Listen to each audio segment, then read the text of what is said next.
Once upon a time, there was a princess named Lina who lived in a bright castle on a hill. Lina had everything, but she always felt rushed. She wanted more time for fun, more time to win, more time to get her way. One afternoon, she found a small golden clock inside an old wooden box in the palace attic. The clock was warm in her hands, and a tiny note was tied to it. It said, "This clock can pause time for 10 seconds. Use it wisely." Lina's eyes sparkled. 10 seconds is enough, she whispered.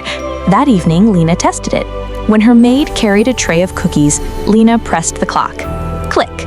Everything froze. The maid stopped mid-step, the curtains stopped moving, even the candle flame stayed still. Lina quickly took the biggest cookie and pressed the clock again.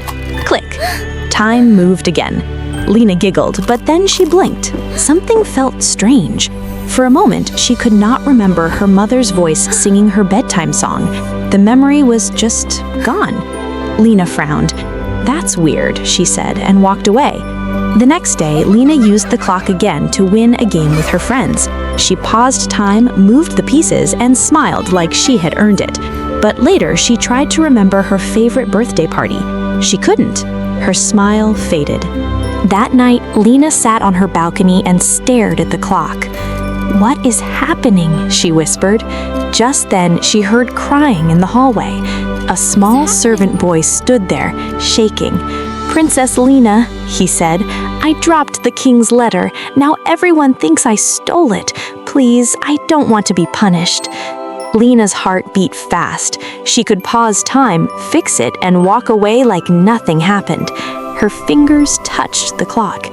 Then she remembered the missing memories. Lina took a deep breath and did something different. She did not press the clock. She walked with the boy to the king and said, "Father, he didn't steal anything. I saw the letter fall. It was an accident." The king looked at the boy, then at Lina. He nodded. "Then he is forgiven." The boy's eyes filled with relief. "Thank you," he whispered. Lina felt something warm inside her chest. She looked at the golden clock. This time, it did not feel heavy. It felt quiet. Lina carried it back to the attic and placed it inside the wooden box again. And from that day on, Lina learned that the best way to have more time is to use your time to be kind. And she lived happily ever after.